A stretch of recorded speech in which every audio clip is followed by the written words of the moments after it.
إن الحمد لله نحمده ونستعينه ونستغفره ونعوذ بالله من شرور أنفسنا ومن سيئات أعمالنا من يهده الله فلا مضل له ومن يضلل فلا هادي له وأشهد أن لا إله إلا الله وحده لا شريك له وأشهد أن محمدا عبده ورسوله يا أيها الذين آمنوا اتقوا الله حق تقاته ولا تموتن إلا وأنتم مسلمون يا أيها الناس اتقوا ربكم الذي خلقكم من نفس واحدة وخلق منها زوجها وبث منهما رجالا كثيرا ونساء واتقوا الله الذي تساءلون به والأرحام إن الله كان عليكم رقيبا يا أيها الذين آمنوا اتقوا الله وقولوا قولا سديدا يصلح لكم أعمالكم ويغفر لكم ذنوبكم ومن يطع الله ورسوله فقد فاز فوزا عظيما أما بعد وإن خير الكلام كلام الله وخير الهدي هدي محمد صلى الله عليه وسلم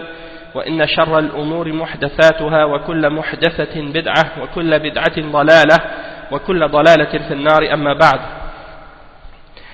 Donc on commence aujourd'hui le cours numéro 46 dans le Mulakhas du Sharh du Kitab al-Tawhid. C'est un résumé de Cheikh Saleh al-Fawzan de son Sharh de Kitab al-Tawhid. Et on est dans le chapitre aujourd'hui 35.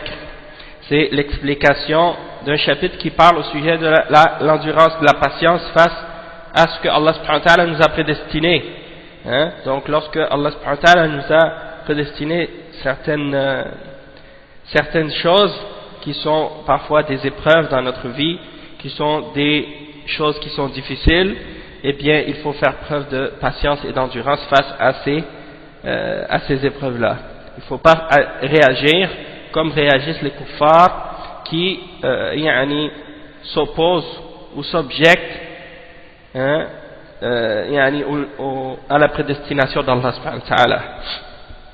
Ils s'objectent à la prédestination d'Allah subhanahu wa ta'ala et puis ils vont dire par exemple, mais pourquoi pourquoi cette chose-là arrive, ou pourquoi cette chose arrive à moi, donc ils vont s'objecter à Allah subhanahu wa ta'ala dans sa décision et dans son décret et dans sa prédestination. C'est comme si en même temps ils rejettent la sagesse d'Allah subhanahu wa ta'ala et ils remettent en question la sagesse d'Allah subhanahu wa ta'ala et son jugement. Donc ça c'est pas l'attitude du croyant.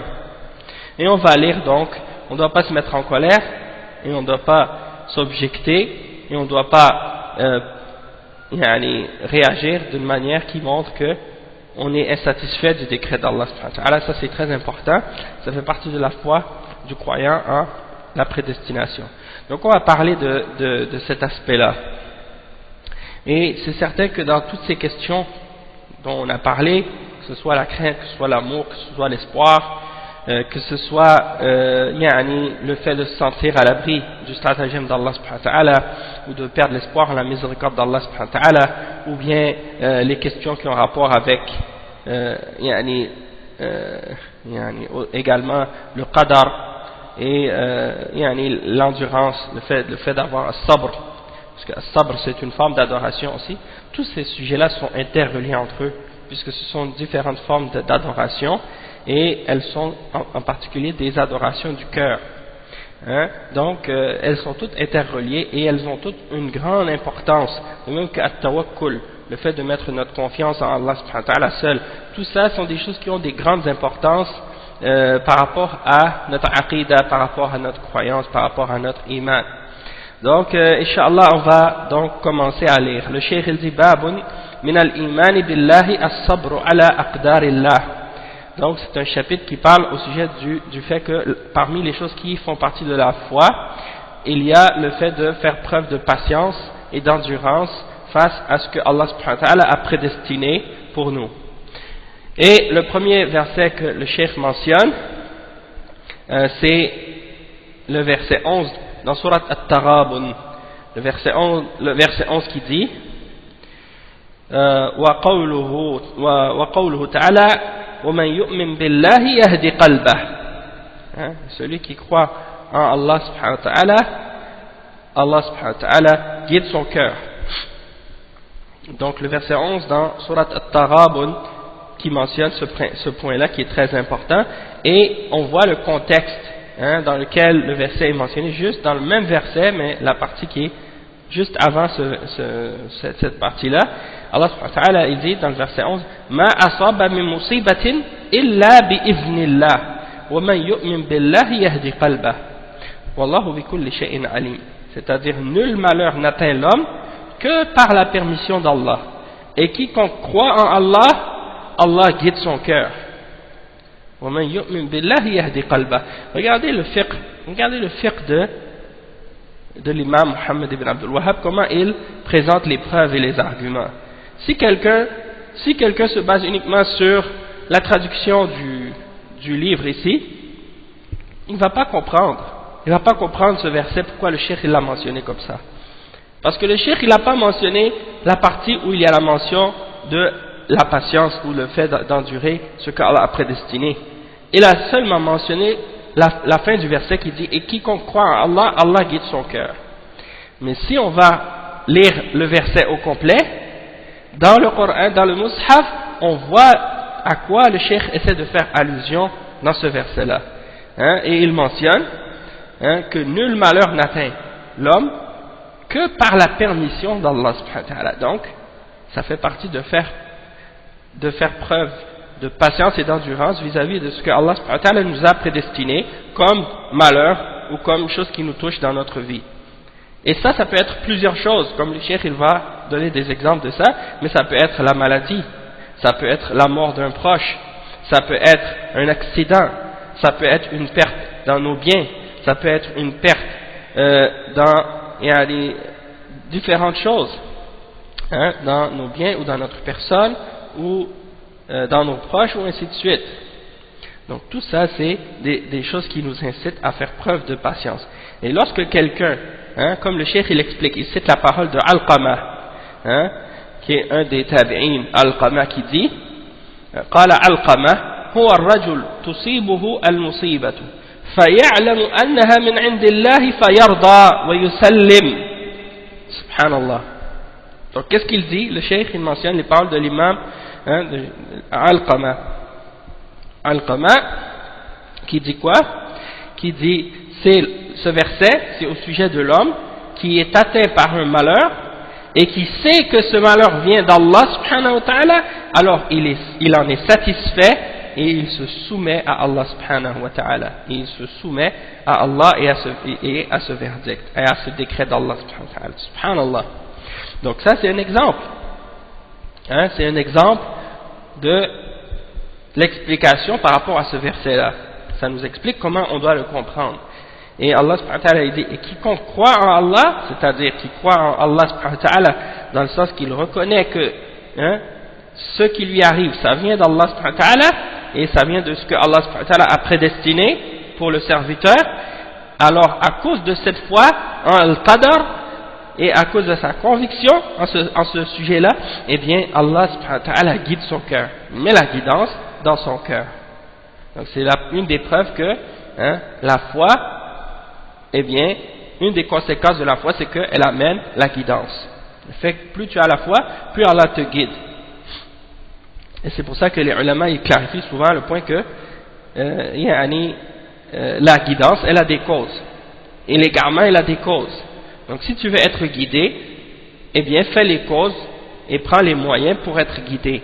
Et si tu veux être égaré, ou bien plutôt si tu ne veux pas être égaré, ça c'est mieux, et bien dans ce cas-là, prends les moyens qui vont faire en sorte que tu vas éviter de t'égarer. Et cherche les causes qui t'amènent vers la guidance et écarte-toi des causes de l'égarement. Donc on a une preuve de ça dans ce verset. Donc on va lire les paroles de Cheikh Al-Fawzan maintenant à ce sujet-là. Le Cheikh il dit wa qawluhu ta'ala, donc il dit tarjamatu Alqama, wa huwa Alqama ibn Qais ibn Abdullah ibn Alqama. ولد في حياة النبي صلى الله عليه وسلم وهو من كبار التابعين وعلمائهم وثقاتهم مات بعد الستين من الهجرة. Donc Alqama, comme je disais, c'est un parmi les grands ulama d'entre les tabi'in et un d'entre les fiables d'entre eux. Il s'appelle Alqama ibn Qais ibn Abdullah ibn Alqama. Il est né durant la vie du prophète sallallahu alayhi wa sallam et il n'a pas rencontré le prophète sallallahu alayhi wa sallam par contre. Donc il fait partie des grands parmi les tabi'in, c'est-à-dire parmi ceux qui ont étudié avec les sahaba. Et il est mort, rahimahullah, dans les années 60 après la hijra du prophète sallallahu alayhi wa sallam.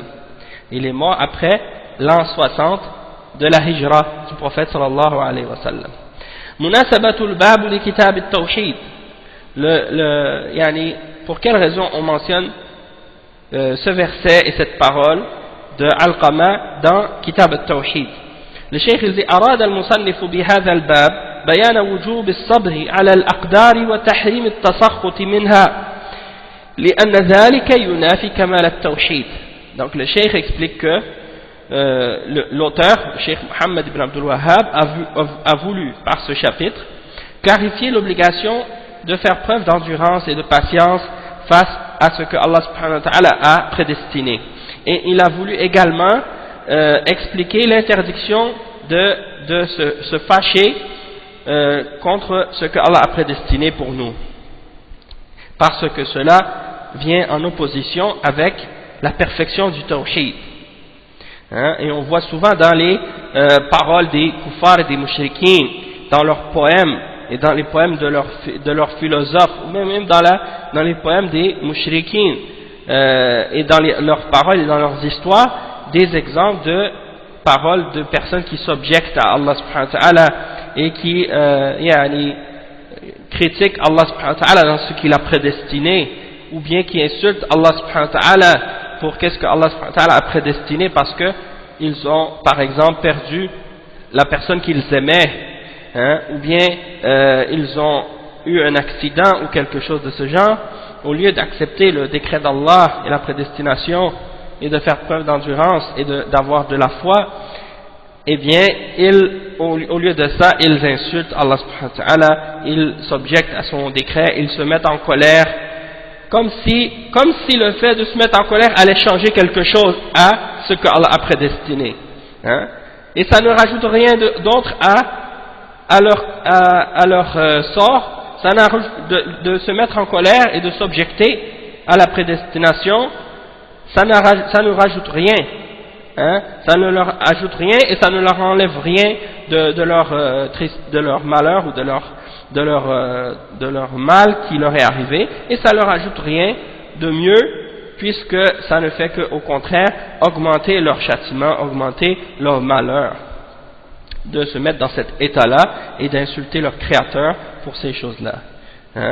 Donc on va expliquer, le cheikh il dit que le fait d'agir de cette manière, c'est quelque chose qui vient annuler la perfection du tawhid, et parfois même ça peut même détruire le tawhid d'une personne complètement, dans certains cas, lorsque la personne insulte Allah subhanahu wa ta'ala, ou bien commence à questionner Allah subhanahu wa ta'ala dans son décret et des choses de ce genre. Ça peut aller très loin et c'est très dangereux. Et on a vu apparaître depuis quelque temps justement des kuffars qui appellent les gens à s'objecter à Allah subhanahu wa ta'ala et à son décret, et à essayer de s'objecter et de remettre en question la sagesse divine. Donc le cheikh il explique ici, il dit Munasabatul bab li kitab at-tawhid, donc on l'a lu ça. Le cheikh il dit al-iman fi al-lugha at-tasdiq alladhi ma'ahu i'timan lil-mukhbir wa fi ash-shar' nutqun bil-lisan wa i'tiqadun bil-qalb wa 'amalun bil-jawarih. Donc la foi, le cheikh il donne la définition de al-iman, de la foi en arabe. Premièrement, selon la langue arabe, la foi, al-iman, c'est le fait de reconnaître la véracité d'une chose et de faire confiance à l'information que quelqu'un nous donne, et du fait qu'on croit en ce qu'il nous donne comme information. Ça c'est la signification du mot iman dans la langue arabe. Ça c'est une définition linguistique. Tandis que lorsqu'on regarde dans la charia et qu'on analyse les textes de la révélation pour essayer de comprendre qu'est-ce que c'est la réalité de la foi, on constate que c'est une parole qui est prononcée par la langue, que c'est une croyance qui est présente dans le cœur, et que c'est une action qui est pratiquée par le corps et qui est appliquée par le corps. Donc ça c'est la réalité de la foi, c'est ces trois choses-là. Une parole de la langue, une croyance du cœur et une action faite avec le corps, et ces trois choses-là sont reliées. Il faut qu'elles soient présentes pour que la foi soit réelle. S'il manque une de ces trois choses-là, alors la foi elle n'est pas valable, elle n'est pas complète, elle n'est pas correcte. Donc ça c'est la définition de la foi selon les gens de Ahlus Sunnati wal Jama'a, contrairement aux gens qui ont dévié à ce sujet-là. Le cheikh il dit as-sabru fil lugha al-habs wal-kaf, wa shar'an huwa habs an-nafs 'an al-jaz'i wal-lisan 'an at-tashakki was-sakhat wal-jawarih 'an latm al-khudud wa shaqq al-juyub. Le cheikh il explique que le mot sabr en arabe, c'est dans la langue, la signification c'est al-habs wal-kaf, c'est-à-dire de se retenir, le fait de se retenir et de se contrôler, et de s'arrêter de faire quelque chose. C'est ça la signification de as-sabr. Al-habs, c'est-à-dire de se retenir, puis comme des fois même les gens ils appellent la prison al-habs. Pourquoi on l'appelle al-habs? Parce que tu es pris à l'intérieur, tu ne peux pas sortir. Donc c'est dans ce sens-là qu'ils appellent la prison al-habs. Mais sinon, donc le mot sabr en arabe ça veut dire al-habs ou al-kaf. Dans la langue arabe ça veut dire de se retenir et de se contrôler, de s'arrêter de faire quelque chose ou de s'empêcher de faire quelque chose. Et selon la révélation, la définition religieuse de sabr, c'est de retenir son âme vis-à-vis par exemple, de se plaindre de l'insatisfaction, le fait d'être insatisfait ou le fait d'être de se retenir de notre âme, d'être insatisfait de ce que Allah subhanahu wa ta'ala a prédestiné. Et c'est également de retenir notre langue contre le fait de se plaindre de ce que Allah a prédestiné, et également contre le fait de se mettre en colère contre le décret d'Allah subhanahu wa ta'ala. Et c'est également de retenir son corps, c'est-à-dire de ne pas se frapper les joues, ou bien de se déchirer nos vêtements, ou bien de s'arracher les cheveux, ou de faire des gestes qui expriment un désespoir. Donc c'est ça, c'est dans ce sens-là. Et le cheikh il dit وَمَنْ يُؤْمِنْ بِاللَّهِ فيعتقد أن المصيبة بقضائه وقدره فيسترجع عندها ومن يؤمن بالله، c'est-à-dire celui qui croit en Allah subhanahu wa ta'ala, c'est-à-dire qu'il croit que ce qui l'atteint comme malheur c'est uniquement arrivé à cause du décret d'Allah subhanahu wa ta'ala et de sa prédestination, alors du moment qu'il se rappelle de ça et qu'il croit en ça, eh bien il se retient tout de suite et il revient à lui-même. Il ne se laisse pas aller au désespoir, il ne se laisse pas aller dans commencer à se mettre en colère puis à insulter ou à commencer à se plaindre, et il se retient son corps pour pas commencer à réagir et à faire des actes de comme se déchirer les vêtements, puis commencer à crier, puis commencer à réagir d'une manière qui montre que quelqu'un n'a pas une foi, une conviction en la prédestination d'Allah subhanahu wa ta'ala. Et ça on le voit souvent quand par exemple il y a des malheurs qui arrivent, des grandes catastrophes, que ce soit un tremblement de terre, ou bien un tsunami, ou bien un ouragan, une tornade, ou bien il y a toutes sortes d'autres choses que Allah subhanahu wa ta'ala a prédestinées comme malheurs de ce genre. Donc lorsque ces choses-là se produisent, c'est sûr que ce sont des dures épreuves, et quelqu'un par exemple, c'est arrivé que parfois certaines personnes, quand il y a un accident ou quelque chose de ce genre, c'est comme si par exemple ils vont commencer à perdre leur foi en Allah subhanahu wa ta'ala, ou bien ils vont commencer à se plaindre, à crier, à insulter, à dire des mauvaises paroles, Et donc, pourquoi? Parce que parfois, certaines personnes vont perdre leur famille, certains vont perdre leur femme, certains vont perdre leurs enfants, certains vont perdre leurs parents, certains vont perdre des personnes chères, ou certains vont perdre leur maison, certains vont perdre leur propriété, leur argent. Il y a toutes sortes de choses comme ça qui arrivent aux hommes. Et tout ça, Allah subhanahu wa ta'ala, il fait que ces choses-là se produisent pour mettre les hommes à l'épreuve.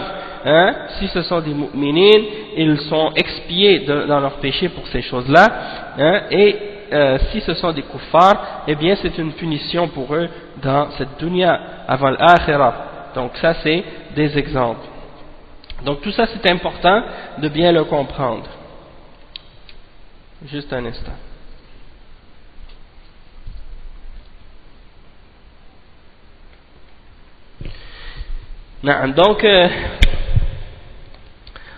Donc c'est quand Allah subhanahu wa ta'ala dit wa man yu'min billah, celui qui croit en Allah subhanahu wa ta'ala, c'est-à-dire il croit, comme on a dit, en la prédestination d'Allah subhanahu wa ta'ala et en son décret, et quand il se souvient de ça, à ce moment-là, il revient à lui-même. Il revient à lui-même et il fait preuve d'endurance et de patience. Il ne tombe pas dans le désespoir, commence pas à crier, à se plaindre et à insulter, et il dit yahdi qalbahu lis-sabri alayha. Donc Allah subhanahu wa ta'ala va guider son cœur par la suite. Il va guider son cœur pour qu'il soit capable de faire preuve d'endurance face à cette épreuve-là.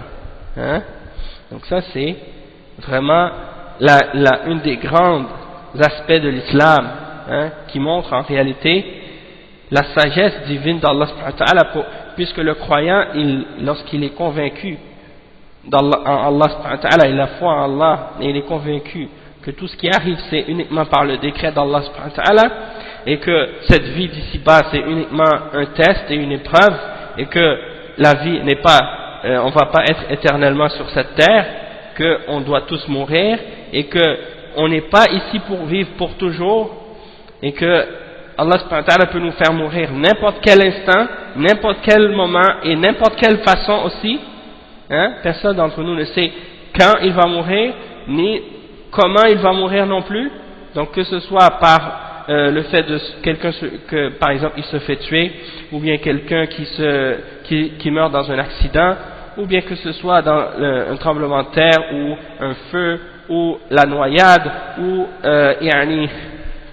un tremblement de terre, ou quelqu'un qui se fait écraser, ou quelqu'un qui tombe en bas d'une falaise, ou quelqu'un qui... peu importe la manière comment la personne meurt, peu importe la façon comment il meurt, que ce soit par accident, ou que ce soit parce que quelqu'un a fait un meurtre et qu'il l'a tué, ou peu importe la façon, ou comment, ou quand, eh bien tout ça, ça a été prédestiné par Allah subhanahu wa ta'ala, et donc le croyant, étant donné qu'il est conscient de ça, et qu'il est convaincu que ça va venir et que ça fait partie du décret d'Allah subhanahu wa ta'ala, eh bien il est patient, il endure.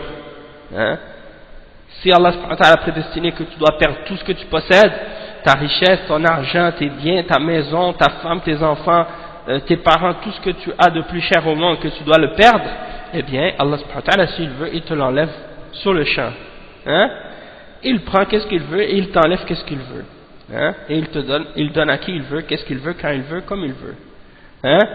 Et la même chose pour, par exemple, le fait que, par exemple, quelqu'un, par exemple, il a, par exemple, ses jambes, ses bras, tout son corps, ses yeux, sa vision, et puis Allah subhanahu wa ta'ala, du jour au lendemain, il peut, s'il veut, lui enlever la vue, ou lui prendre une jambe ou un bras, faire que s'il tombe, il a un accident ou quelque chose, il perd la fonction de son corps, il devient paralysé ou des choses de ce genre. Tout ça c'est prédestiné par Allah subhanahu wa ta'ala. Et si ces choses-là se produisent dans la vie d'un croyant, il ne perd pas espoir. Il sait que ça vient d'Allah subhanahu wa ta'ala. Il ne dit pas, comme disent certains kuffars par exemple, ah mais donc ma vie maintenant elle ne sert plus à rien. Ma vie elle ne sert plus à rien maintenant, c'est mieux que je meure. Et il y en a parfois qui veulent se faire euthanasier, il y en a qui veulent se faire se suicider eux-mêmes à cause de ça. Pourquoi? Parce que ils n'ont pas compris le but de leur existence. Et ils ne savent pas que Allah les a créés pour l'adoration. Donc étant donné qu'eux ils se sont établis dans leur vie plein d'absolus, qui sont des choses basées sur la futilité parfois, ou qui sont des choses éphémères, eh bien, lorsqu'ils ont perdu la capacité de faire ces choses-là pour lesquelles ils ont bâti leur vie et qu'ils ont établi leur absolu là-dessus, eh bien, ils perdent le but de leur existence et donc ils préfèrent mourir parfois. Parfois, c'est quand ils ont perdu leur travail, s'ils se font mettre à la porte ou bien leur compagnie ferme, eh bien, ils veulent se suicider. Parce qu'ils perdent leur travail. Ils disent, mais comment je vais payer ma maison? Comment je vais vivre avec mes enfants, avec ma femme? Ils vont vivre dans la pauvreté, dans l'humiliation. Il se tue, il tue sa famille et puis il se tue lui-même par la suite, hein, parce qu'il préfère mourir que de vivre dans les épreuves et la difficulté qui risque de l'atteindre par rapport à la pauvreté ou des choses de ce genre. Il va perdre la face devant ses amis, devant les gens, que les gens vont commencer à le regarder, ils vont dire, ah lui, il est misérable, il a plus d'argent, hein. Donc il a peur d'avoir la honte par rapport à ces choses-là. Ou bien d'autres choses qui peuvent arriver. Ça, tout ce que je donne, ce sont des exemples pour faire comprendre. Lorsque quelqu'un, par exemple, il est amoureux d'une femme, au point que cette femme, il est devenue son Dieu. Hein? Cette femme, elle est devenue sa divinité. Et quand elle meurt, cette femme, eh bien, il pense qu'il n'y a plus de raison pour vivre, alors il veut se tuer. Hein? Il veut se suicider lui-même. Ça c'est de l'exagération, hein, ça c'est de l'égarement. Mais tout ça c'est des questions, hein, qui ont rapport avec le qadar et qui ont rapport avec le fait de faire preuve d'endurance.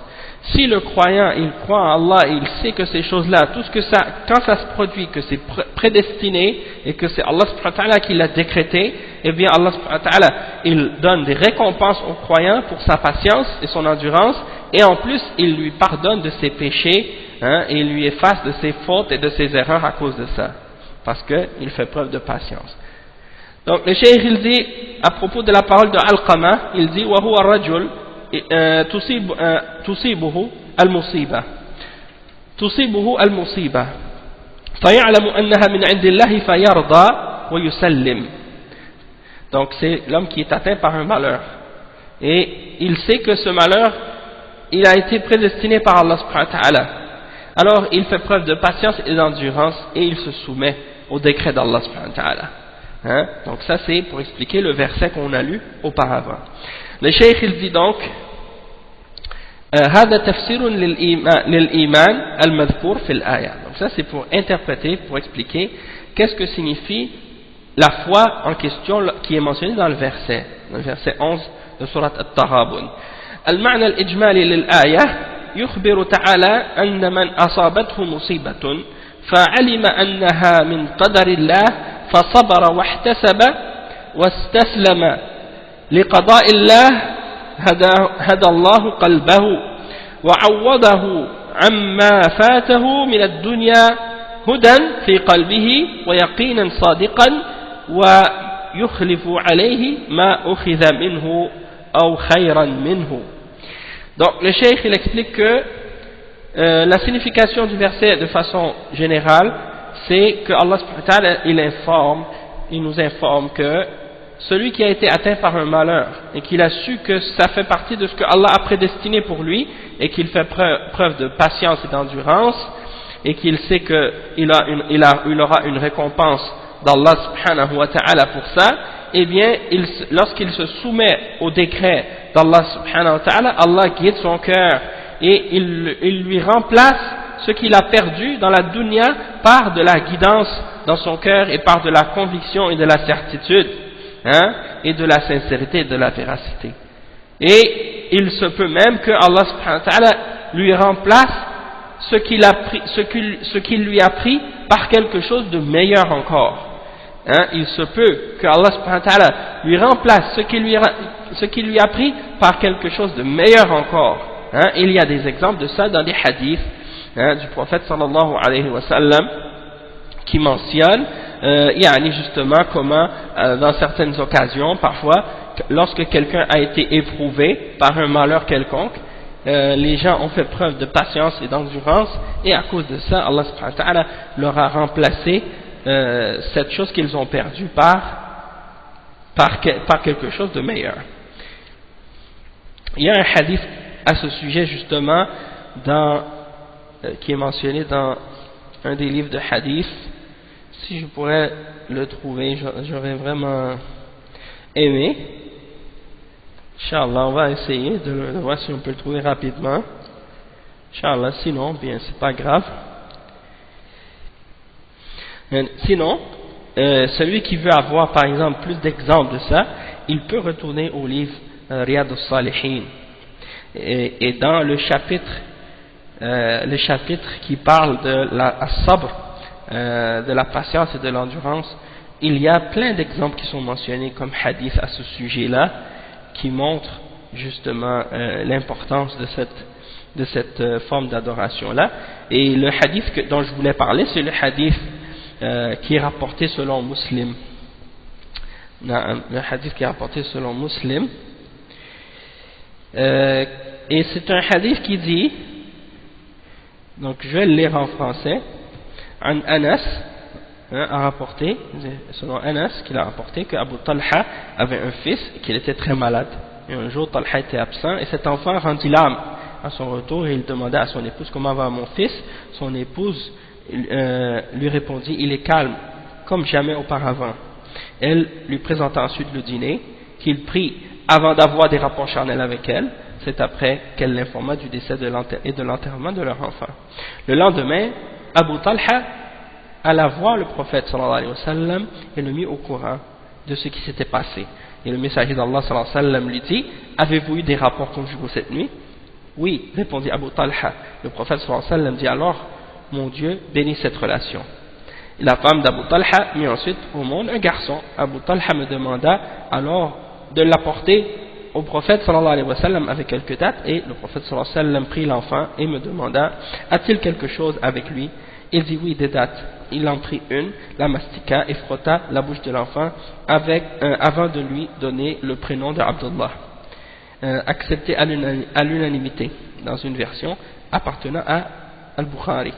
Il a dit, Ibn Uyayna rapporte, un homme des Ansar avait vu les 9 enfants d'Abdullah, tous connaissaient le Coran par cœur. Et il y a une autre version qui donne plus de détails et qui mentionne que lorsque Abu Talha revint chez lui, son épouse lui servit à dîner, mangea et but, et voyant que son épouse s'était embellie comme elle ne l'avait jamais fait auparavant, il s'approcha d'elle et ils eurent des rapports charnels. À la fin, elle dit au Talha, que penses-tu des gens qui ont emprunté un ustensile à des voisins? Ont-ils le droit de refuser de rendre le dépôt à ses propriétaires? Non, lui répondit-il. Elle lui dit, alors l'âme de ton fils vient d'être reprise par son créateur. Fais donc preuve de patience. Abu Talha se mit en colère et lui dit, tu m'as laissé me souiller avant de m'informer de la mort de mon petit enfant. Alors il partit voir le prophète sallallahu alayhi wa sallam et lui racontait ce qui venait de se passer. Et le messager d'Allah sallallahu alayhi wa sallam lui dit, qu'Allah vous bénisse pour votre nuit. Son épouse tomba alors enceinte et ainsi de suite. Donc ça c'est la suite du verset. Donc ça c'est des exemples qui montrent que lorsque quelqu'un fait preuve de patience et d'endurance, eh bien Allah subhanahu wa ta'ala lui remplace ce qu'il a perdu par quelque chose de meilleur. Et ce hadith il est rapporté par Al-Bukhari et Muslim. La première version est rapportée par Al-Bukhari et Muslim, et la première est rapportée par Al-Bukhari et la deuxième est rapportée par Muslim. Non, c'est ça. Donc ça c'est juste pour donner un exemple rapidement à ce sujet. Et j'aime beaucoup ce hadith, alors j'ai voulu le lire avec vous, mais sinon il y a beaucoup d'autres hadiths à ce sujet-là qui sont aussi importants et intéressants, qui nous donnent des clarifications et des leçons par rapport à notre foi, et qui montrent l'exemple des Sahaba et comment ils faisaient preuve d'endurance et de patience. Et regardez l'exemple même de cette femme également, cette Sahabiyya, radiyallahu anha, la sagesse qu'elle a eue et la hikmah, comment elle a réagi vis-à-vis du décès de son enfant, et comment elle a su annoncer la nouvelle à son mari avec sagesse.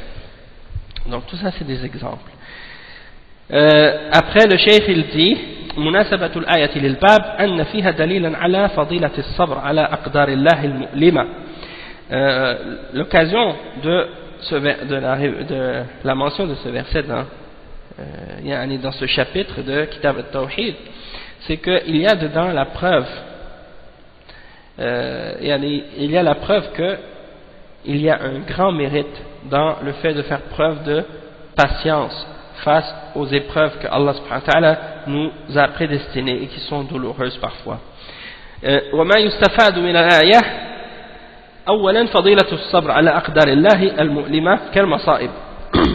Premièrement, qu'est-ce qu'on peut tirer comme bienfait de ce verset? C'est le mérite de faire preuve d'endurance face à ce que Allah subhanahu wa ta'ala a prédestiné comme malheur et comme chose douloureuse.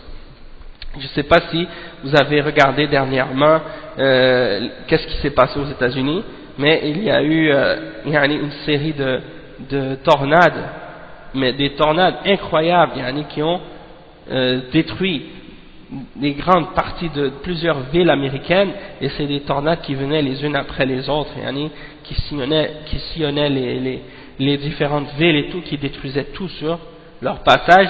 Ce sont des tornades comme il n'y en a pas eu depuis des centaines d'années. Donc on voit comment ces choses-là se produisent, et ça c'est des signes pour les croyants. Quand on voit des trucs comme ça, des choses comme ça, subhanallah, il y en a qui les filment, il y en a même des gens qui les suivent et qui les filment, et ça, quand on regarde ça, ça met la crainte dans le cœur des mu'minines, et pourtant certains d'entre les gens qui voient ces choses-là, ils ne prennent même pas garde. Et c'est comme ça qu'Allah subhanahu wa ta'ala fait tomber ses châtiments sur ces créatures lorsqu'elles désobéissent et lorsqu'elles vivent dans l'insouciance et dans l'indifférence et dans le shirk et le kufr et l'égarement. Donc qu'Allah subhanahu wa ta'ala nous préserve. Ensuite, le cheikh il dit comme point numéro 2, أن الأعمال من مسمى الإيمان. Deuxièmement, les actions qu'on fait font partie de la définition de la foi, ça rentre dans la foi. Troisièmement, أن الصبر سبب لهداية القلب.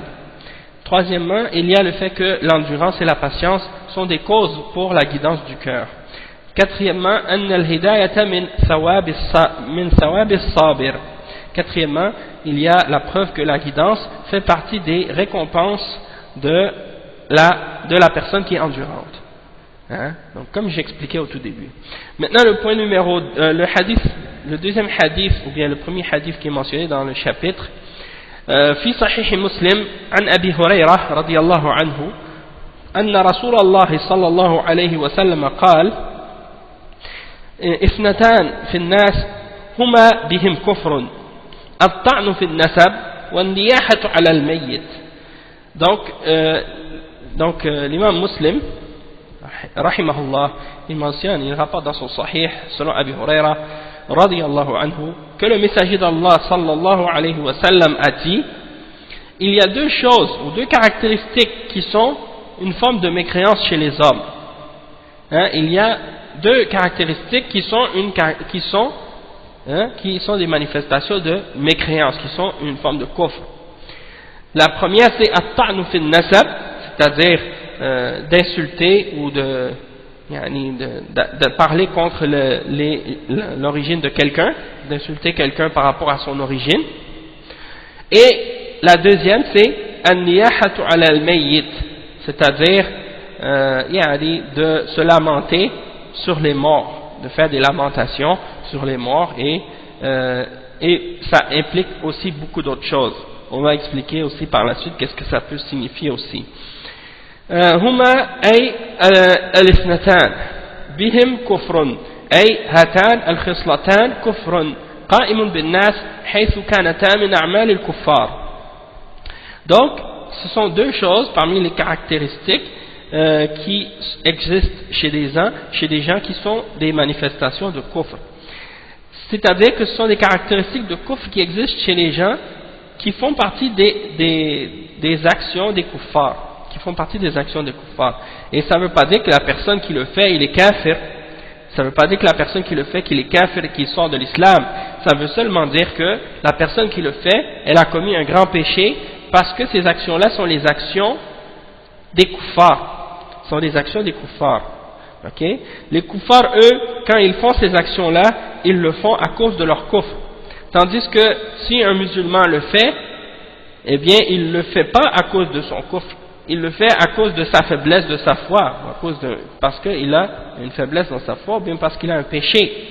Hein? Mais son action ressemble à l'action des kuffars. C'est pour ça que si quelqu'un dit, par exemple, et ça c'est quelque chose qu'il faut faire attention, si quelqu'un dit, par exemple, ce que tu fais, c'est l'action des kuffars, ou bien tu agis comme les kuffars, ça ne veut pas dire que la personne, on l'a déclaré kafir. Il y a une différence entre le fait de dire à quelqu'un, tu es kafir, et de lui dire tu agis ou tu fais une action qui fait partie des actions des kuffars. C'est deux choses différentes. Et c'est la même chose aussi lorsque tu dis à quelqu'un ça c'est l'action des mouchriquines, qu'est-ce que tu fais, c'est l'action des mouchriquines, et le fait de lui dire que tu es un mouchrik, c'est deux choses différentes. Et il y a des fois des gens qui ne font pas la différence entre les deux. Si tu dis à quelqu'un, ya Ari, tu fais ça c'est l'action des mouchriquines, ou ça c'est le comportement des kuffars, la personne dit, ah, tu me traites de kafir? Tu dis, non, ça c'est pas, je suis pas en train de te traiter de kafir, c'est en train de t'expliquer que cette action-là, ça fait partie des actions des kuffars. Donc ça c'est une forme de ressemblance avec les kuffars. Ça veut pas dire que la personne qui était en train de la déclarer kafir. Mais des fois, il y a des gens qui comprennent pas la nuance entre les deux, et donc ils s'imaginent que tu l'insultes ou que tu es en train de le traiter de kafir. Donc le cheikh il explique, comme le prophète sallallahu alayhi wa sallam l'a dit, il y a deux caractéristiques qui existent chez les gens et qui sont en eux du kufr. Et ça ne veut pas dire que la personne est kafir comme on l'a dit. Donc la première c'est quoi? At-ta'nu fi an-nasab. Ay al-wuqu'u fihi bil-'ayb wa at-tanaqqus. C'est-à-dire que tu rabaisses quelqu'un par rapport à son origine.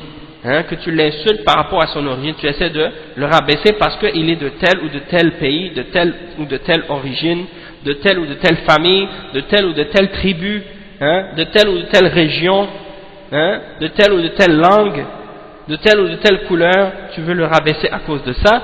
Ça c'est des exemples de choses qui sont kufr. Le prophète sallallahu alayhi wa sallam a décrit cette chose-là comme étant une forme de kufr.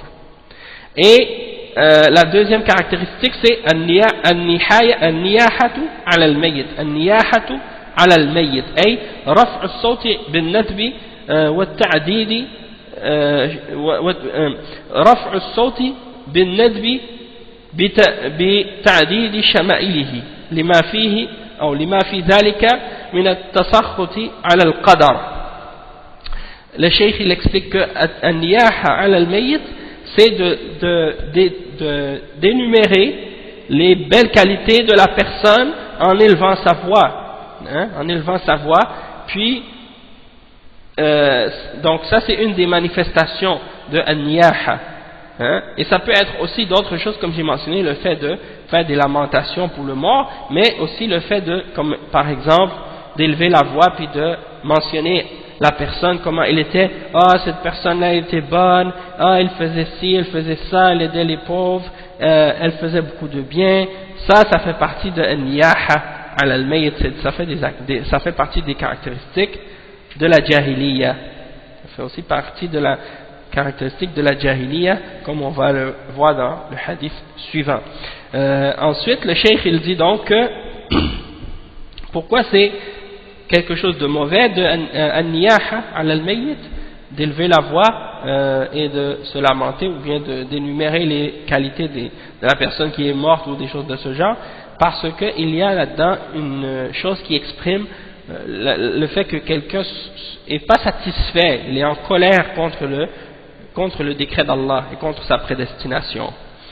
Le cheikh il dit ensuite al-ma'na al-ijmali lil-hadith يخبر صلى الله عليه وسلم أنه سيستمر في الناس خصلتان من خصال الكفر لا يسلم منهما إلا من سلمه الله.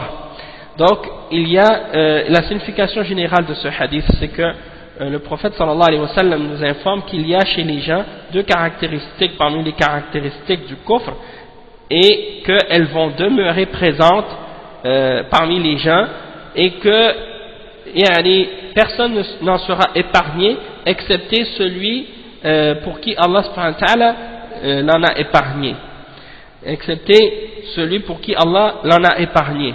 Et la première, il dit Al-Ula aibul ansab wa tanaqqusuha. La première, c'est le fait de, comme j'ai dit, d'insulter quelqu'un par rapport à ses origines, hein, et de les rabaisser par rapport à sa généalogie ou son origine ou ses liens de parenté ou des choses de ce genre. Ça existe encore aujourd'hui. Il y a des gens maintenant, encore aujourd'hui, parmi les musulmans, Allah musta'an, quand ils voient quelqu'un qui vient de telle ou de telle région, qui est de tel ou de tel peuple, eh bien, ils vont le rabaisser et le dénigrer. Hein? Si quelqu'un vient de tel pays, ils disent, ah lui, hein, il vient de tel pays, ou telle région, ou de tel peuple, ah lui il vaut rien, hein, ou eux ils valent rien. Nous on vaut quelque chose parce qu'on est de telle famille, de telle origine, eux ils valent rien. Ça c'est le dénigrer un musulman à cause de ses origines. Ça c'est pas permis. Ça c'est quelque chose qui fait partie des caractéristiques des kuffars. Ça fait pas partie des caractéristiques des croyants d'agir comme ça. Deuxièmement, le cheikh il dit الثانية رفع الصوت عند المصيبة تسخطا على القدر. Donc النياحة, la deuxième caractéristique, c'est d'élever la voix lorsque on est atteint par un malheur, parce qu'on est en colère contre la prédestination. Donc ça aussi c'est une autre caractéristique qui est contraire à l'islam, qui fait partie des caractéristiques des kuffars. Le cheikh il dit وَلَيْسَ مَنْ قَامَ بِهِ شُعْبَةٌ مِنْ شُعَبِ الْكُفْرِ يَكُونُ كَافِرًا الْكُفْرَ الْمُخْرِجْ مِنَ الْمِلَّةِ حَتَّى يَقُومَ بِهِ حَقِيقَةُ الْكُفْرِ. Donc le cheikh il clarifie qu'est-ce que j'ai mentionné tout à l'heure. Il dit que mais il faut comprendre que celui qui a en lui une branche d'entre les branches du kufr, il n'est pas mécréant d'une mécréance qui le fait sortir de la religion, jusqu'à ce qu'il ait en lui la réalité du kufr. Donc quelqu'un peut avoir une caractéristique du kufr ou un aspect parmi les manifestations du kufr sans être lui-même kafir, parce que quelqu'un fait une action, par exemple parmi les actions des kuffars, sauf que dans son cœur il est sur la foi, sauf qu'il a une foi faible, hein. Si quelqu'un le fait, il a la foi dans son cœur, sauf que il dit des paroles contraires à l'islam, sans toutefois le dire avec conviction par rapport à ces choses-là, et sans croire en ces choses-là, c'est juste, il le fait comme ça, hein, et après il revient à lui, il réalise que qu'est-ce qu'il a fait, c'est pas correct.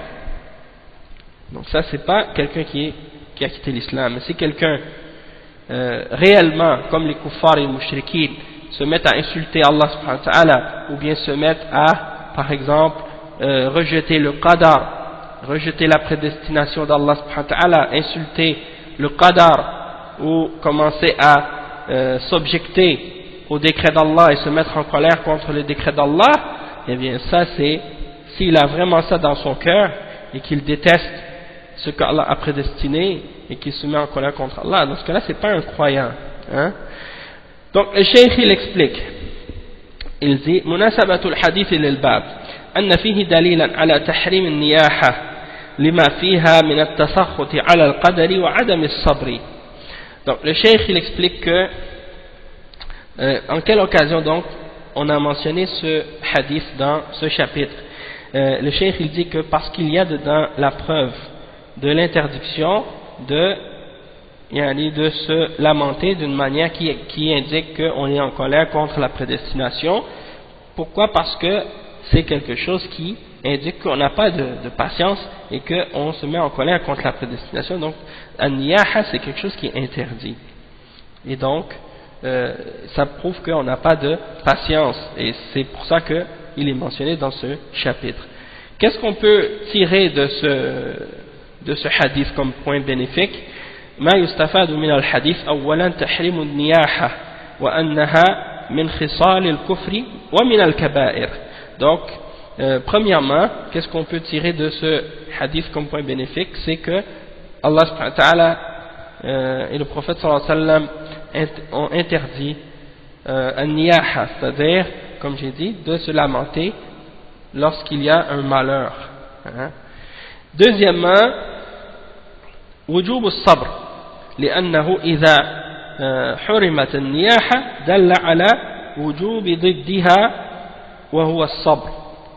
Donc c'est-à-dire l'obligation de faire preuve d'endurance et de patience, parce que puisque al-niyaha, les lamentations vis-à-vis des malheurs, lorsqu'il y arrive un malheur, nous a été interdit, eh bien ça c'est la preuve qu'il est obligatoire de posséder comme caractéristique ce qui s'oppose à ça, c'est-à-dire l'endurance et la patience, et de se retenir, de se plaindre de cette façon ou de se lamenter de cette manière. Le point numéro 3, anna min al-kufri ma la yunqilu anil millah. Comme point bénéfique qu'on peut tirer de ce hadith également, il y a la preuve qu'il y a des caractéristiques ou des catégories de kufr qui ne font pas sortir de la religion. C'est-à-dire, comme les ulama l'expliquent, qu'il y a le kufr akbar et le kufr asghar.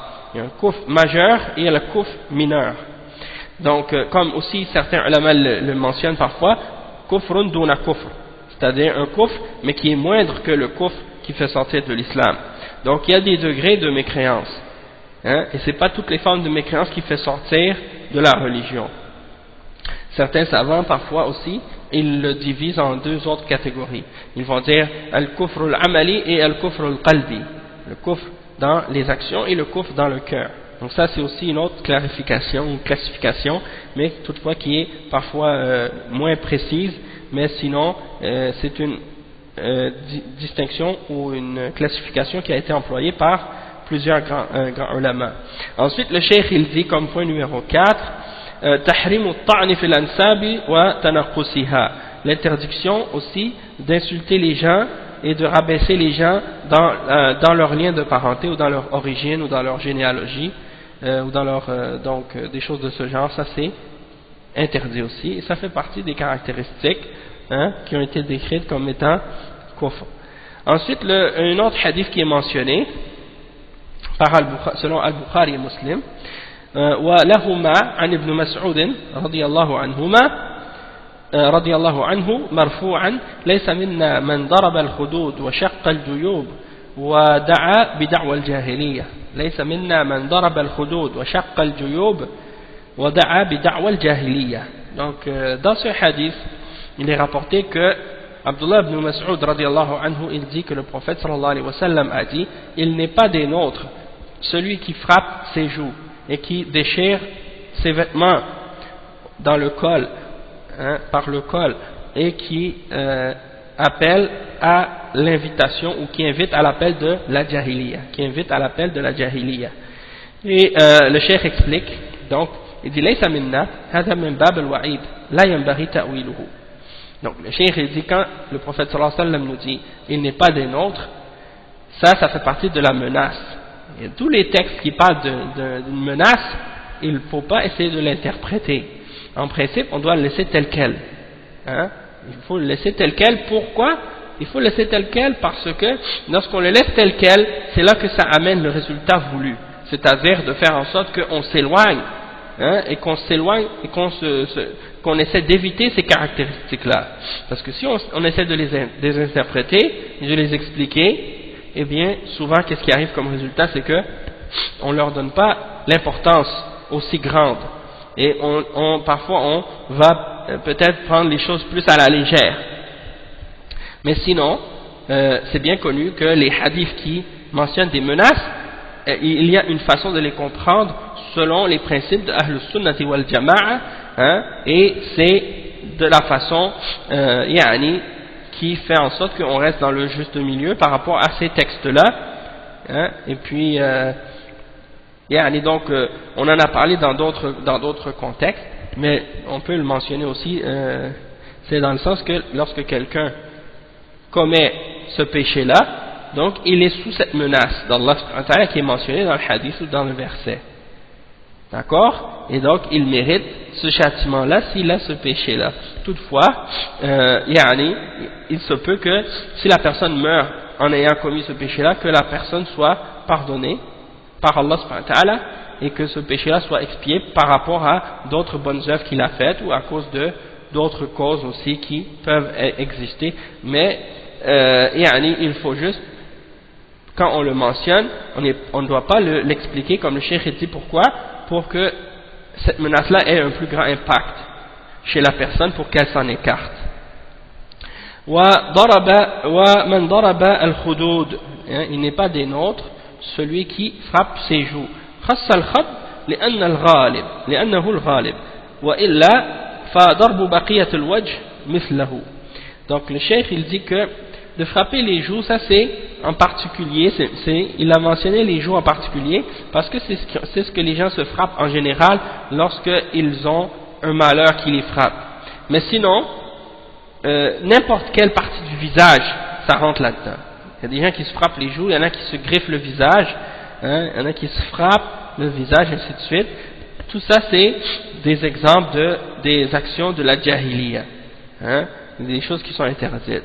Et ça c'est un peu comme par exemple, on voit l'exemple des Shia Rafida lorsqu'ils célèbrent Ashura, ils se frappent avec des couteaux, ils se coupent la tête, ils se font saigner, des choses comme ça, et ils se frappent la poitrine, ou bien se frappent la tête. Tout ça c'est des exemples d'actions qui ont rapport avec la jahiliya, qui n'ont rien à voir avec l'islam, qui ont été interdites par le prophète sallallahu alayhi wa sallam. Wa shaqqa al-juyub, c'est-à-dire le cheikh il dit shaqqa al-juyub jam'u jaybin wa huwa madkhal ar-ra's min ath-thawb. Donc al-juyub c'est quoi? C'est le col en fait, c'est le col, l'ouverture du vêtement par lequel on rentre la tête.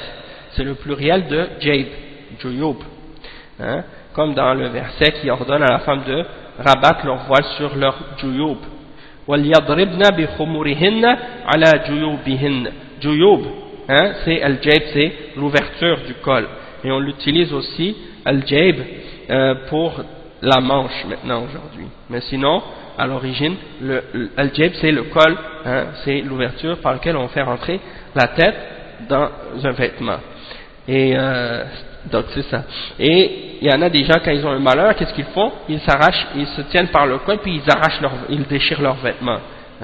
Donc ça aussi c'est pas permis. C'est des actions qui montrent un désespoir puis une colère contre le décret d'Allah subhanahu wa ta'ala. Ensuite il dit wada'a bid'wa al-jahiliya ay nadaba ala al-mayyit wada'a bil wayl was-subur. C'est-à-dire que la personne elle entend que par exemple quelqu'un est mort, alors qu'est-ce qu'il fait? Il commence à il commence à invoquer la malédiction et le malheur, puis il commence à crier, puis à se lamenter et ainsi de suite sur le mort.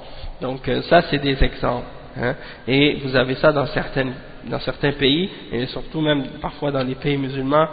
Malheureusement les gens font tout le contraire de ce que le prophète sallallahu alayhi wa sallam ordonne, et ils font tout ce que le prophète sallallahu alayhi wa sallam a interdit par rapport aux morts.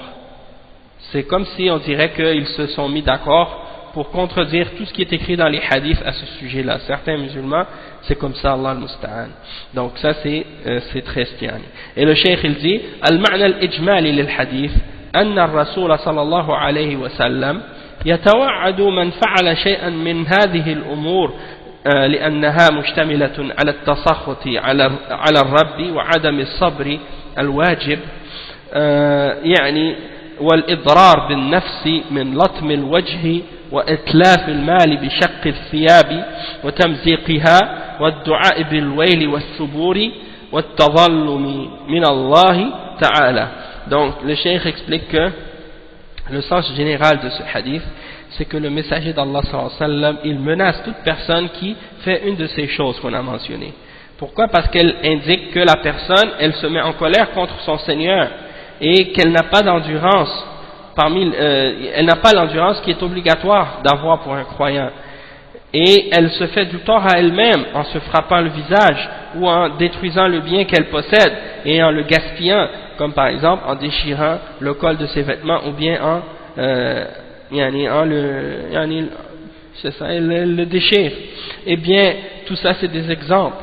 Eh bien, aussi le fait que la personne fasse des invocations puis qu'elle invoque le malheur et la malédiction, ou bien qu'elle se plaigne de l'injustice, elle se plaigne d'une injustice venant d'Allah subhanahu wa ta'ala, comme si Allah lui avait fait une injustice en prenant la vie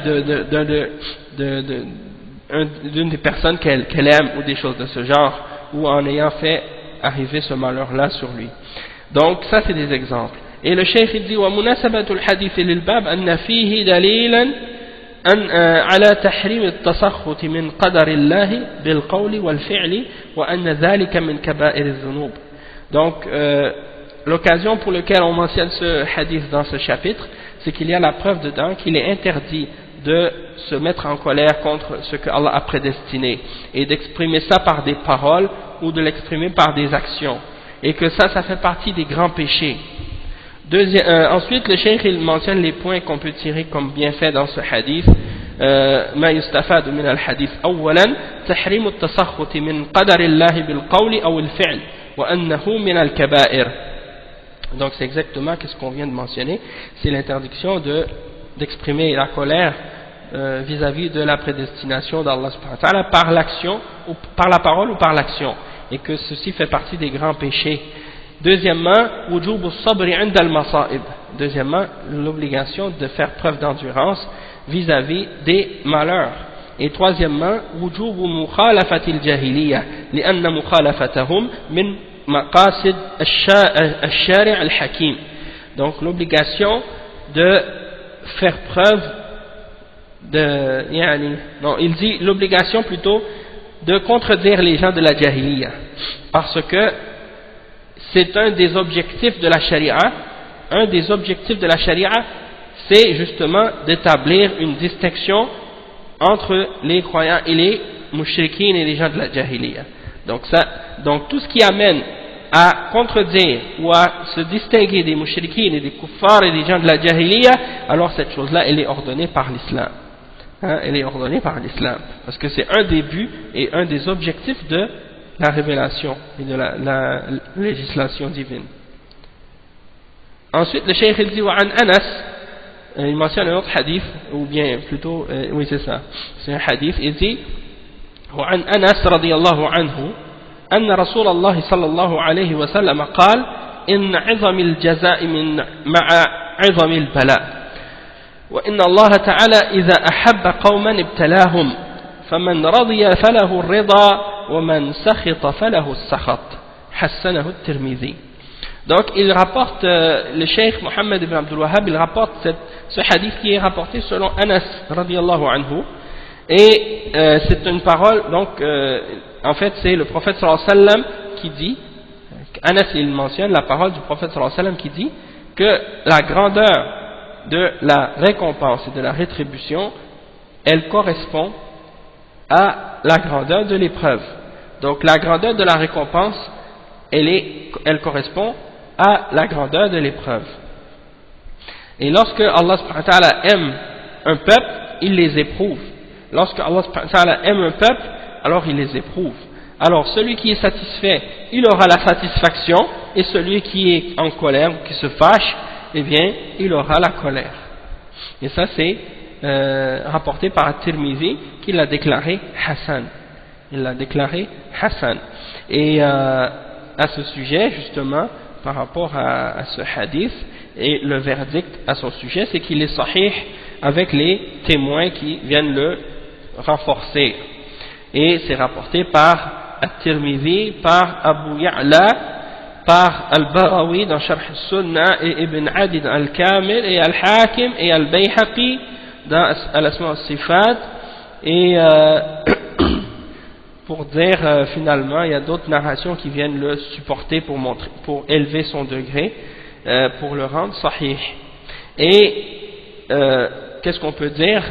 C'est que il est donc sahih li shawahidihi, et Cheikh Al-Albani il l'a mentionné dans Silsilat al-Ahadith al-Sahiha, le numéro 1220. Ça c'est pour ceux qui veulent les détails au sujet de ce hadith.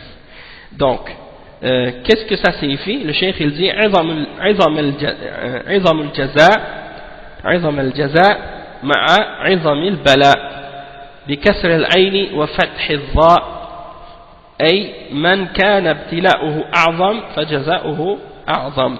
Donc plus ça signifie quoi? Ça signifie que plus quelqu'un a une grande épreuve, plus il aura une grande récompense. C'est ce que ça signifie.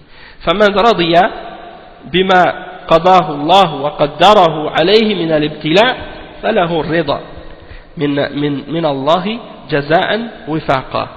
Donc le cheikh il explique que celui qui est satisfait de ce que Allah a prédestiné et ce qu'il a décrété parmi les différentes épreuves et les choses qui lui arrivent, eh bien il aura la satisfaction d'Allah subhanahu wa ta'ala et une récompense correspondante. ومن سخط بكسر الخاء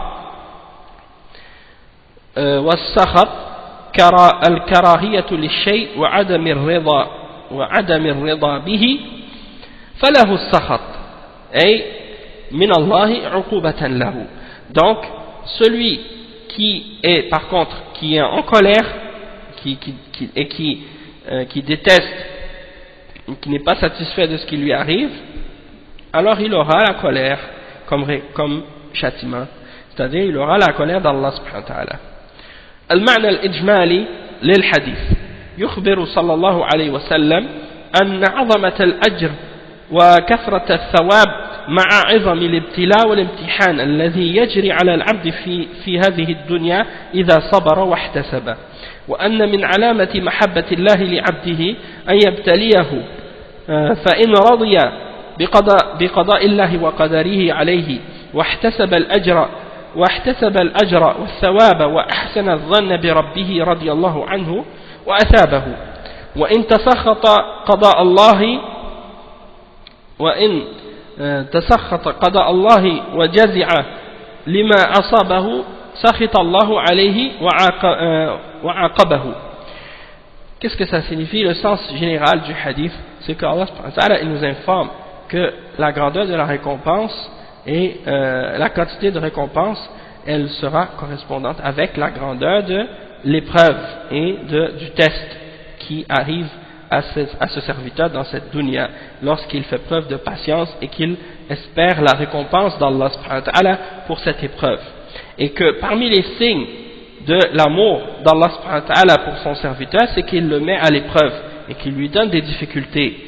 Alors si il est satisfait de ce que Allah subhanahu wa ta'ala lui donne comme décret et comme prédestination et qu'il recherche la récompense d'Allah subhanahu wa ta'ala dans cette épreuve et qu'il pense du bien de son Seigneur, eh bien Allah subhanahu wa ta'ala va le récompenser à cause de ça. Et par contre, s'il se met en colère vis-à-vis de ce qu'Allah a décrété et qu'il fait preuve de désespoir et qu'il se plaint de ce que Allah subhanahu wa ta'ala lui a décrété et de ce qui lui arrive, alors Allah subhanahu wa ta'ala va le punir et il va être en colère contre lui à cause de ça. ومناسبة الحديث للباب أن فيه بيان علامة محبة الله لعبده وبيان حكمته فيما يجريه عليه من المكاره. Donc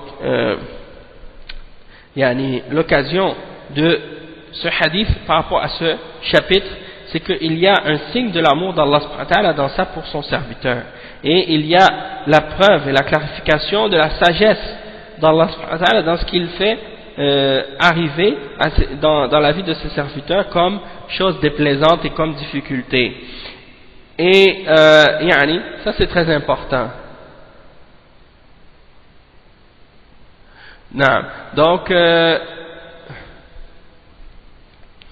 aussi c'est important parce que on voit comme par exemple parfois des koufars par exemple quand ils ont un enfant qui est mort ou des choses de ce genre et qu'ils sont affectés par ça, ils commencent à surtout si l'enfant a eu un accident, l'enfant est mort, l'enfant a eu un accident à cause d'une négligence due aux parents par exemple.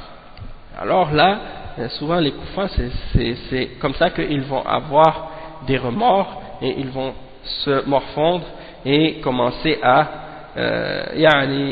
se dire plein de choses comme par exemple ah mais si j'avais pas fait ça ou si j'avais fait ça ce serait pas arrivé ou ce serait pas arrivé comme ça hein? Et ils se posent plein de questions de ce genre et tout ça, ça vient du shaitan, et on va en parler de ça, parce qu'il y a un chapitre qui parle de la façon comment on doit utiliser si, et quand est-ce que c'est permis, et quand est-ce que c'est interdit de le mentionner, hein, surtout quand c'est des choses qui ont rapport avec le passé, et qu'est-ce qui a été fait déjà, donc on n'a pas le droit de le mentionner de cette manière, et bien entendu il y a des cas et des différentes situations dans lesquelles c'est permis et d'autres c'est pas permis, donc on va en parler lorsqu'on arrivera à ce chapitre là, mais il y en a parmi les kuffars, qu'est-ce qu'ils font? Ils sont obligés d'aller dans des groupes de thérapie et puis commencer à parler de différentes choses, qu'est-ce qui leur est arrivé, pour essayer d'accepter finalement la réalité de ce qui s'est passé.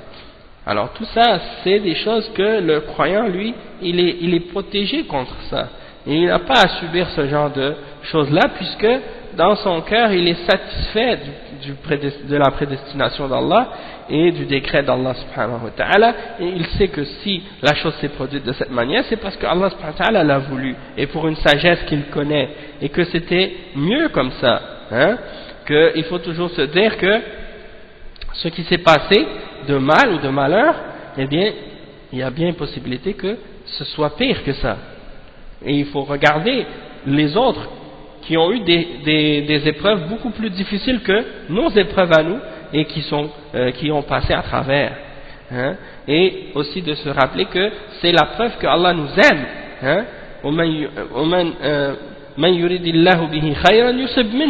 C'est un hadith qui est rapporté dans Al-Bukhari qui dit celui pour qui Allah subhanahu wa ta'ala veut du bien, il lui donne des épreuves. Hein? Il lui donne des épreuves. Donc le cheikh il dit ensuite ma yustafadu min al-hadith, qu'est-ce qu'on peut tirer comme point bénéfique de ce hadith? Premièrement, bayanu alamati mahabbatillahi li 'abdihi wa hiya al-ibtila. Donc le premier point, c'est le signe de l'amour d'Allah subhanahu wa ta'ala pour son serviteur, c'est les épreuves. Il le met à l'épreuve. ثانيا وصف الله بالمحبة والرضا والسخط على ما يليق بجلاله. Donc deuxièmement, il y a le fait qu'on doit attribuer à Allah subhanahu wa ta'ala ces différents attributs qui ont été mentionnés par le prophète sallallahu alayhi wa sallam comme étant des attributs d'Allah subhanahu wa ta'ala, comme par exemple l'amour, le fait d'être satisfait, la satisfaction, et la colère aussi. Hein? Donc ça c'est des attributs qui sont des attributs d'Allah subhanahu wa ta'ala et on doit les affirmer à Allah subhanahu wa ta'ala tels qu'elles lui conviennent. C'est-à-dire que ce sont des attributs que Allah subhanahu wa ta'ala possède et qui sont différentes de celles de ses créatures. Laysa kamithlihi shay wa huwa as-sami'ul basir. Il n'y a rien qui lui ressemble et il est l'audient et le voyant. Donc on affirme que Allah a ces attributs-là, mais d'une manière qui lui convient. C'est-à-dire que l'amour d'Allah, c'est l'amour d'Allah.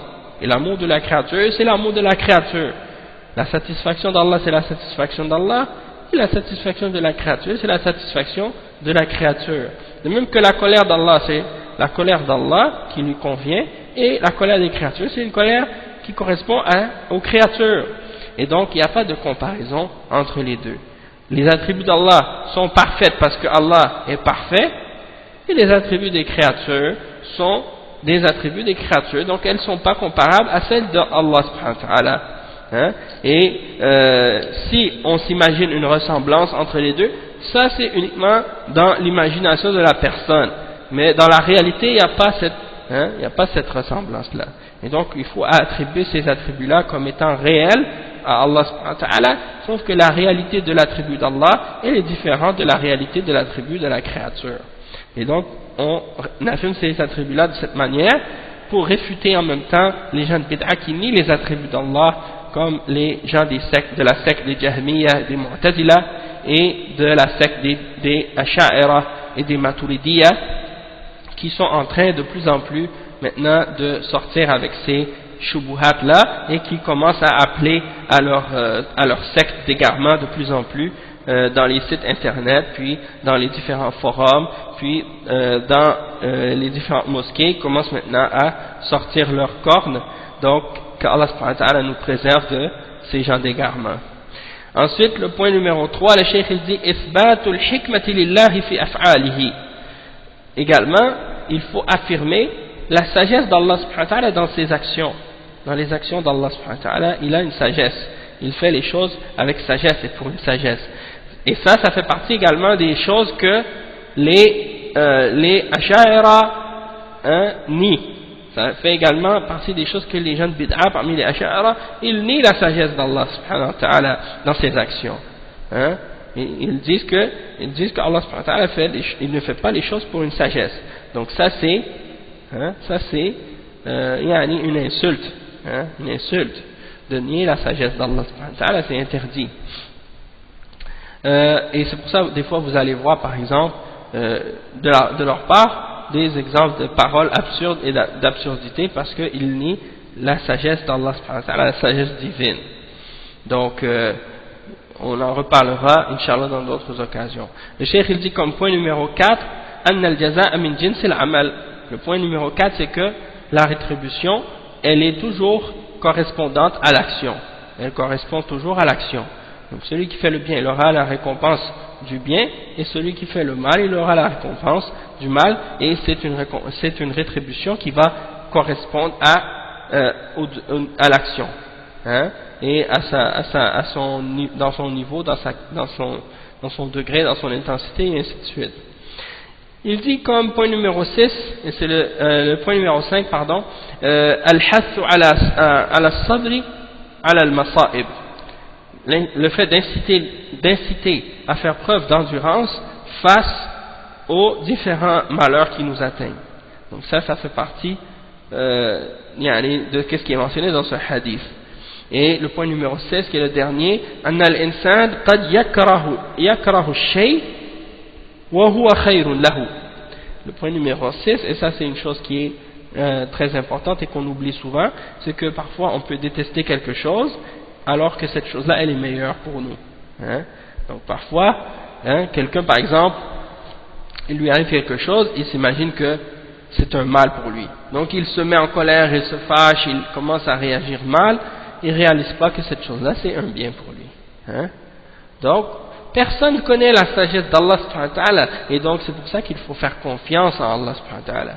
Donc quand il t'arrive quelque chose de mal, ou un malheur, ou une épreuve, ou une difficulté dans ta vie, eh bien, fais confiance en Allah subhanahu wa ta'ala et fais preuve de patience et d'endurance dans cette épreuve et Allah subhanahu wa ta'ala va te donner quelque chose de meilleur à la place.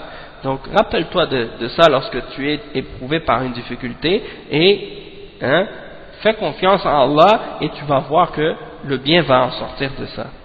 Ensuite le cheikh dit وقال صلى الله عليه وسلم إذا أراد الله بعبده الخير عجل له العقوبة في الدنيا وإذا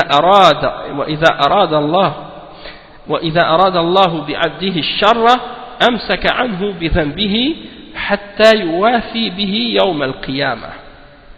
Donc le cheikh il rapporte un autre hadith ici qui est c'est que le hadith qu'on vient d'expliquer auparavant, qui est le hadith qui mentionne, qui est rapporté selon Anas, et qui dit que la grandeur de la rétribution d'une personne, elle correspond à la grandeur de l'épreuve, et que lorsque Allah subhanahu wa ta'ala aime quelqu'un, il aime un peuple, il le met à l'épreuve, il le met à l'épreuve par différentes difficultés ou des choses comme ça, et que celui qui est satisfait, Allah sera satisfait de lui, et celui qui se fâche de ce qu'Allah a décrété, eh bien il aura la colère d'Allah subhanahu wa ta'ala. Donc ce hadith là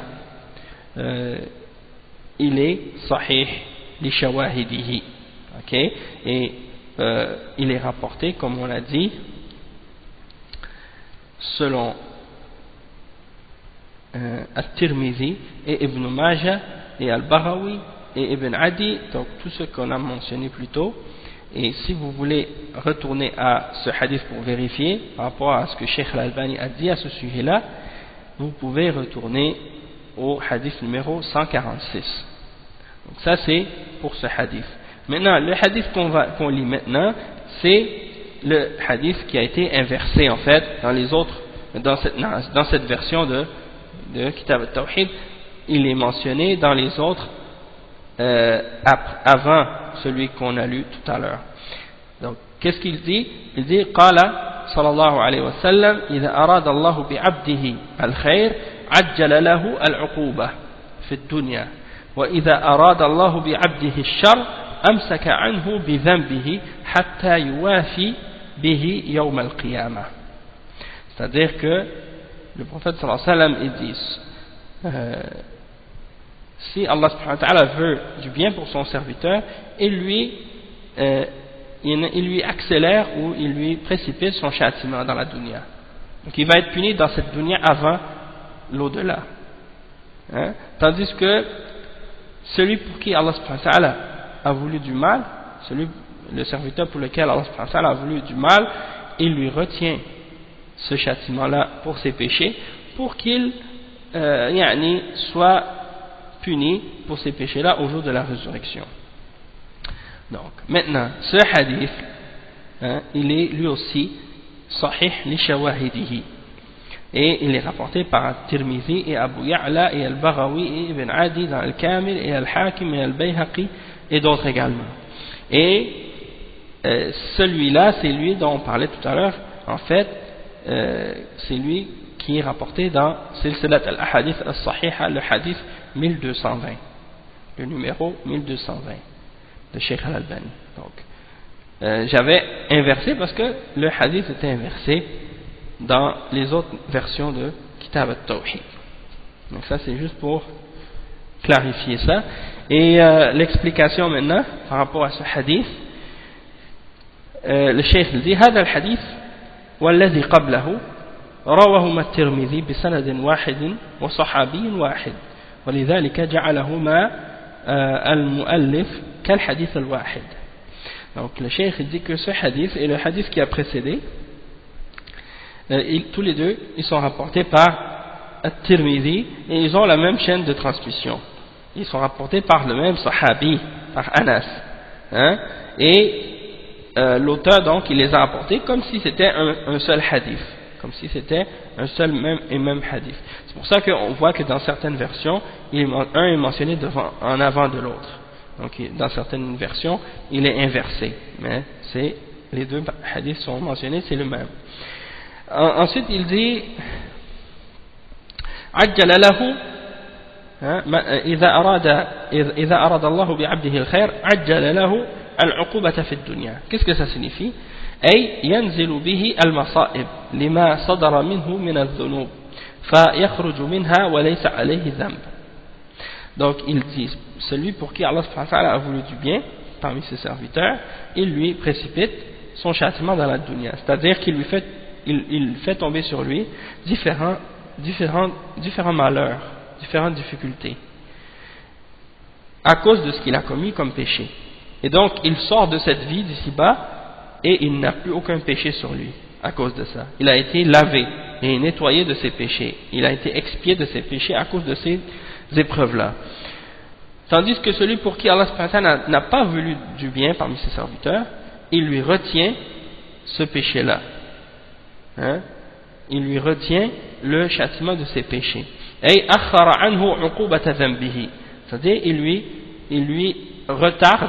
il lui retarde le châtiment de son péché. Donc au lieu d'être puni dans cette vie d'ici-bas, il va être puni dans l'au-delà. Il dit yuwafi bihi بكسر الفاء مبني للفاعل منصوب بحتى أي يعني يجيء يوم القيامة مستوفر الذنوب فيستوفي ما يستحقه من العقاب.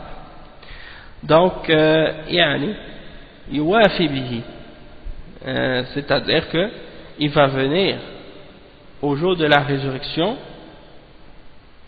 et il va avoir tous ses péchés avec lui, et donc Allah subhanahu wa ta'ala va lui donner ce qu'il mérite comme châtiment pour ces péchés-là, parce qu'il n'a pas eu d'expiation pour ces péchés-là dans cette vie d'ici-bas. Donc lorsque quelqu'un a des malheurs dans sa vie et qu'il a des difficultés, et il y a des personnes qui s'imaginent que parfois ça c'est un signe que la personne elle n'est pas bonne, ou bien que la personne Allah lui a pas voulu du bien et que ça c'est un mal pour lui, alors que lorsque la personne a des malheurs et des difficultés et des épreuves dans sa vie, eh bien ça c'est parfois c'est des choses par lesquelles Allah subhanahu wa ta'ala efface ses péchés.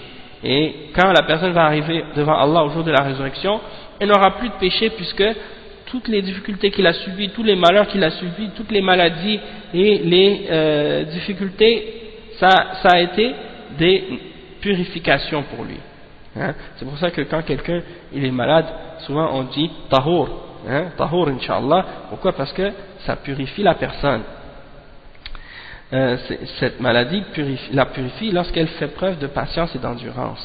Le cheikh il dit ensuite المعنى الإجمالي للحديث يخبر صلى الله عليه وسلم أن علامة إرادة الله الخير لعبده أو بعبده معاجلته بالعقوبة على ذنوبه في الدنيا حتى يخرج منها وليس عليه ذنب يوافي به يوم القيامة لأن من حوسب بعمله عاجلا خف حسابه في الآجل.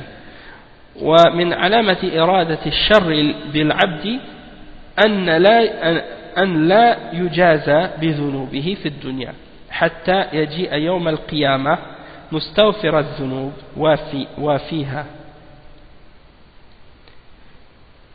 فيجازى بما يستحقه يوم القيامة.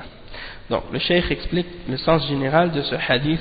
Allah subhanahu wa ta'ala il nous indique que parmi les signes que Allah veut du bien pour son serviteur, c'est qu'il lui donne son châtiment pour ses péchés dans cette dunya tout de suite, hein, pour qu'il sorte de la dunya sans qu'il n'ait plus de péché sur lui. Tous ses péchés ont été effacés et pardonnés déjà avant qu'il arrive dans l'au-delà.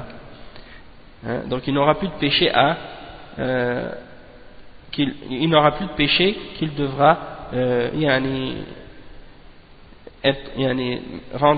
pour lesquels il aura à rendre compte au jour de la résurrection parce qu'il les a expiés dans cette vie d'ici-bas avant de mourir. Et il dit pourquoi? Parce que la personne pour qui on a retenu son châtiment dans cette vie d'ici-bas, eh bien ça c'est un signe que Allah subhanahu wa ta'ala lui a voulu du mal.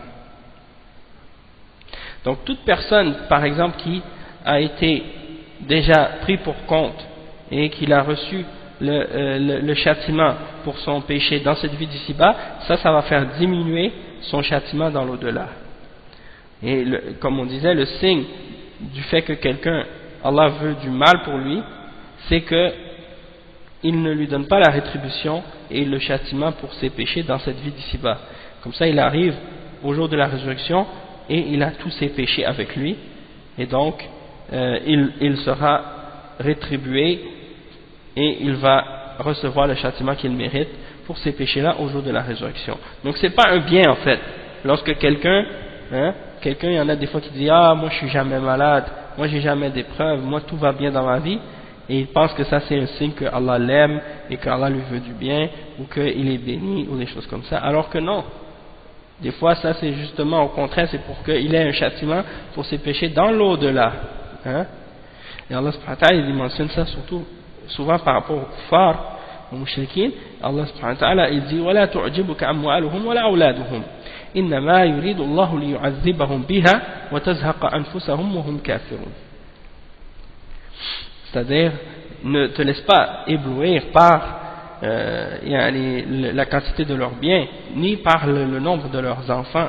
Allah subhanahu wa ta'ala veut uniquement les châtier par ces choses-là, et que leur âme, et qu'ils meurent, et qu'ils rendent l'âme, alors qu'ils sont mécréants.